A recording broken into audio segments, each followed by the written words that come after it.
আসসালামু আলাইকুম। আজকে আমরা সিমেন্সের টিএএ পোর্টাল থেকে কম্পারেটর অপারেশনসের ভিতরে ওকে এবং নট ওকে এই দুইটা সম্পর্কে ধারণা নিব। তো প্রথমে এখান থেকে এই ব্রাঞ্চ সিলেক্ট করে আমি একটা নর্মালি ওপেন সুইচ নিয়ে নিচ্ছি। দেন আবার এই ব্রাঞ্চ সিলেক্ট করে একটা আউটপুট নিয়ে নিব আর নেটওয়ার্ক টুটা ডিলিট করে দিচ্ছি। আলাদা আলাদা নেটওয়ার্কে কাজ করা যায়, আমি একই নেটওয়ার্কের ভিতরে কাজ করব এখানে। তো এখানে এই এখানে সিলেক্ট করে আমি ওকে অপারেশনটা নিয়ে নিচ্ছি, ওকেতে ডাবল ক্লিক করব। দেন আমি এখানে এই ভার্টিক্যাল লাইনটাকে সিলেক্ট করে একটা নতুন করে ব্রাঞ্চ নিব, এই পুরোটাকে কপি করে নিব আমি এখানে যতটুকু আছে, এটা সিলেক্ট করে কন্ট্রোল সি, দেন এখানে ব্রাঞ্চ সিলেক্ট করে কন্ট্রোল ভি দিয়ে দিলাম। দেন আমি ওকের জায়গায় নট ওকে নিয়ে নিব এখানে। তো এখানে ওকে আর নট ওকে যে কাজটা করে, আমি যখন আমার এই সুইচকে অন করব তখন ওকেতে যদি ডেসিমাল পয়েন্ট বা দশমিক ভ্যালু থাকে, দশমিক ভ্যালু থাকলে তাহলেই সুইচ অন করলে এদিকের সিগন্যাল সামনে পাস হবে। দশমিক ছাড়া যদি ইন্টেজার থাকে, দশমিক ছাড়া ভ্যালু থাকে, তাহলে ওকে সামনে সিগন্যাল পাস করবে না। নট ওকে ঠিক ওকের অপোজিট। নট ওকেতে যদি ইন্টেজার ভ্যালু থাকে তাহলে এই সুইচ অন করলে সিগন্যাল সামনে পাস হবে। নট ওকেতে দশমিক ভ্যালু থাকলে সুইচ অন থাকলেও সিগন্যাল সামনে পাস হবে না। তো আমি এটা করার আগে একটু ট্যাগ টেবিল তৈরি করে নিব সামনে যাওয়ার আগে। তো আমি এখানে সুইচ নিব, এখানে ওকে এবং নট ওকেতে মেমোরি বিট দিব। তো মেমোরি বিটে কি টাইপের মেমোরি ইউজ করা যাবে? এখানে রিয়েল টাইপের ডেটা, লার্জ রিয়েল এবং ডাবল ওয়ার্ড টাইপের ডেটা ইউজ করা যাবে। আমি একটু ডেটা টাইপ সম্পর্কে ধারণা দিচ্ছি। এখানে মেইন যে ডেটা টাইপগুলো সেগুলো হলো বুলিয়ান, বাইট, ওয়ার্ড এবং ডি ওয়ার্ড। ডি ওয়ার্ড আমি ওখানে ইউজ করতে পারবো। এই ওয়ার্ডগুলোর মধ্যে আরো কিছু ডেটা টাইপ আছে, সেগুলা এর মধ্যেই পড়ে আর কি। যেমন আনসাইন শর্ট ইন্টিজার আছে, এটা হলো বাইট টাইপের। শর্ট ইন্টিজার এগুলো বাইট টাইপের। আনসাইন ইন্টিজার এগুলো ওয়ার্ড টাইপের। আনসাইন ডাবল ইন্টিজার এগুলো ডি ওয়ার্ড টাইপের, রিয়েল ডি ওয়ার্ড টাইপের। মানে ওই মেইন চারটার মধ্যেই আসলে এগুলা ডিভাইড হয়ে গেছে। তো আমি ওখানে যেটা দেখছিলাম যে আমি ওকে এবং নট ওকেতে রিয়েল, লার্জ রিয়েল এবং ডি ওয়ার্ড ইউজ করতে পারবো। তো আমি ডি ওয়ার্ড তো ইউজ করতেই পারবো। ডি ওয়ার্ডের জন্য যে মেমোরি হবে, ডি ওয়ার্ডের জন্য যদি আমি মেমোরি নেই, মেমোরির জন্য এম, ডি ওয়ার্ড তাই ডি, এবং নাম্বার আমার ইচ্ছে মতো। এবং আমি যদি রিয়েল নেই, রিয়েল হলো ডি ওয়ার্ড টাইপের। তো এখানে মেমোরি বিটের জন্য এম, ডি ওয়ার্ড তাই ডি, এবং নাম্বার আমার ইচ্ছে মতো। তো আমি রিয়েল নিয়ে কাজ করতেছি, রিয়েল নিয়ে কাজ করবো ধরে নিচ্ছি। তো আমি এখানে চলে যাচ্ছি, আর এখানে আউটপুটে আমি ধরে নিচ্ছি একটা এলইডি নিব। তো আমি এখানে ট্যাগ টেবিলে ডাবল ক্লিক করলাম। তো এখানে প্রথমে একটা সুইচ নিব, আমি একটা সুইচ নিব which is my input, I0.0 হবে। এবং আমি এখানে একটা ধরে নিচ্ছি আমার আউটপুটে একটা এলইডি আছে, এটা আমার আউটপুট হবে হুইচ ইজ Q0.0, এবং একটা মেমোরি বিট নিব আমি বলছিলাম। এবং মেমোরি বিটটা নিব আমি রিয়েল টাইপের নিব, রিয়েল টাইপের হবে। এখানে আমি সিলেক্ট করে আর টাইপ করলে রিয়েল চলে আসবে। এবং রিয়েলের জন্য মেমোরি বিট বলছিলাম, তাহলে মেমোরির জন্য এম, রিয়েলটা হলো আমার ডি ওয়ার্ড টাইপের তাই ডি, এবং নাম্বার আমার ইচ্ছে মতো ধরে নিচ্ছি আমি 10 দিয়ে দিলাম। এরপরে আমার ট্যাগ টেবিল তৈরি করা হয়ে গেছে, আমি মেইনে চলে যাব। তো এখান থেকে আমি ক্লিক করে ক্লিক করলেই ট্যাগ টেবিলে যে সুইচ তৈরি করছিলাম সেটা চলে আসবে। তো সুইচ দিলাম, এখানে আমি আমার মেমোরি বিট দেব, ডাবল ক্লিক করলেই মেমোরি বিট দিতে পারবো এখানে মেমোরি বিট। দেন এখানে আমি আমার আউটপুট এলইডি নিছিলাম, এলইডি দিব।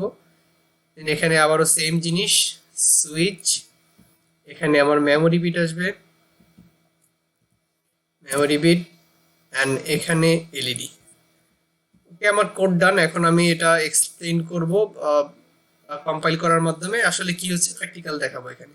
আচ্ছা ঠিক আছে, এখানে আমি যেহেতু আমার ফিজিক্যাল সেটআপ নাই, তো আমি এখানে চলে যাচ্ছি সিমেন্সের পিএলসি সিম থেকে আমি সুইচগুলো প্রেস করে এটা আমি দেখাবো। এটা হাইড করে দিচ্ছি এই পার্টটা। আচ্ছা, লোড হচ্ছে। ওকে, আমার কোডে কোনো এরর নাই, সব ওকে চলে আসছে। সো লোড দিয়ে দিলাম।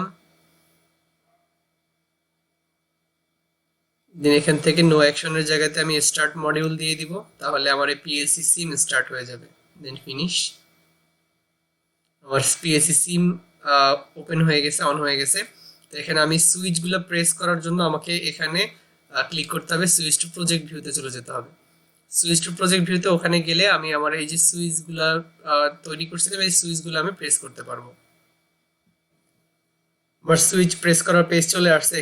এখান থেকে আমাকে আবার নতুন করে প্রজেক্ট তৈরি করে নিতে হবে সুইচ প্রেস করার জন্য। আমি ডেস্কটপে সেট করতেছি, আপনি আপনার পছন্দ মতো যেখানে ইচ্ছে সেভ করে নেবেন প্রজেক্ট দরকার হলে। তো এখানে আমি যে পিএলসি সিপিইউটা নিয়ে কাজ করতেছি 1214 এসিডিসি রিলে, এই সিপিইউটাই এখানে সম্পূর্ণ লোড হয়ে যাবে। লোড হয়ে গেলে ওকে চলে আসবে। ওকে, যে সিপিইউটা নিয়ে কাজ করতেছিলাম ওই সিপিইউটাই এখানে লোড হয়ে গেছে। Depending on your PC configuration it might take up to 15 seconds to 2 minutes.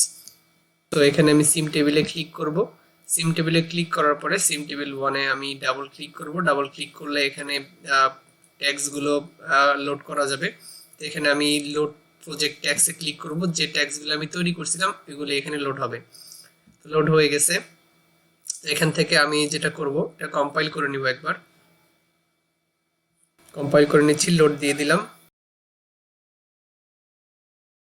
এখান থেকে আমি আমার মনিটরিং অন করে দিব।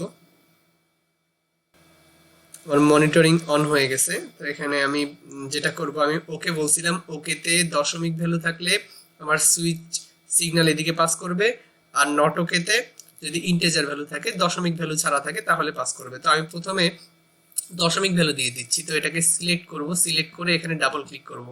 ডাবল ক্লিক করে আমি যদি দশমিক ভ্যালু দিতে চাই তাহলে ফ্লোটিং পয়েন্ট নাম্বার এখান থেকে আগে সিলেক্ট করতে হবে। সিলেক্ট করার পর এখানে ভ্যালু দিব। তো এখানে ফ্লোটিং পয়েন্ট আগে চলে আসছে, তো এখানে আর সিলেক্ট করা লাগবে না। তো আমি এখানে ধরে নিচ্ছি আমি 10.2 দিয়ে দিলাম, দশমিক যে কোনো ভ্যালু, দেন ওকে দিয়ে দিলাম। দুই জায়গাতেই 10.2 চলে আসছে। এখন আমি যেটা করব, সুইচগুলো প্রেস করব। তো এখানে যেটা হবে, ওকে আমার সিগন্যালকে পাস করবে, নট ওকে করবে না, কারণ ওকে দশমিক ভ্যালু নেয় আর নট ওকে দশমিক ভ্যালু নেয় না, শুধু ইন্টিজার ভ্যালু নেয়। তাহলে সুইচ আমি প্রেস করলাম। সুইচ প্রেস করার সাথে সাথে দেখতে পেলাম যে ওকে আমার এই সিগন্যালকে সামনে পাস করে দিছে, কারণ দশমিক ভ্যালু ওকে নিবে are not okay integer value নিবেন। এখানে দশমিক ভ্যালু দেওয়া আছে তাই নট ওকে আমার কাজ করে নাই। তো আবার আমি এখন কি করব, এখন দুই জায়গাতেই আমি ইন্টিজার ভ্যালু দিয়ে দিব দশমিক ভ্যালু ছাড়া। এটাকে সুইচ অফ করে দিচ্ছি। তো আমি এখানে ডাবল ক্লিক করব, এখান থেকে আমি ডেসিমাল সিলেক্ট করব। ডেসিমাল সিলেক্ট করে এখানে আমি 5 দিয়ে দিলাম, ধরে নিচ্ছি 5 দিয়ে দিলাম। তো এখান থেকে এটা চেঞ্জ হয়ে গেছে, ডেসিমালেই আসছে, বাট এখানে সরি হেক্সাডেসিমালে চলে আসছে। আচ্ছা, যেটা করব আমি এখানে ক্লিক করব, মাউসের রাইট বাটনে ক্লিক করব, দেন ক্লিক করে ডিসপ্লে ফরম্যাটে চলে যাব। ডিসপ্লে ফরম্যাট থেকে ব্লকে যাওয়ার পরে আমি এখান থেকে ডেসিমাল সিলেক্ট করে দেব। তাহলে যে 5 দিছিলাম সেই 5টা এখানে চলে আসবে। আচ্ছা, তো হয়ে গেছে। তো এখন যেটা হবে যে আমার ওকে কাজ করবে না, নট ওকে কাজ করবে, কারণ ওকে দশমিক ভ্যালু নাই are not okay integer value নাই। তাহলে নট ওকে এখন কাজ করবে। তো আমি সুইচ প্রেস করতেছি, নট ওকে কাজ করবে। ক্লিক করলাম, নট ওকে কাজ করতেছে। তো নট ওকে ইন্টিজার ভ্যালুর জন্য অ্যাক্টিভ হবে, আর ওকে দশমিক ভ্যালুর জন্য অ্যাক্টিভ হবে। তো আশা করি আজকে আমি যতটুকু এক্সপ্লেন করছি আপনাদের বোঝার জন্য যথেষ্ট ছিল। সামনের ভিডিওগুলো দেখার আমন্ত্রণ জানিয়ে আজকে আমি এখানেই শেষ করতেছি। আসসালামু আলাইকুম।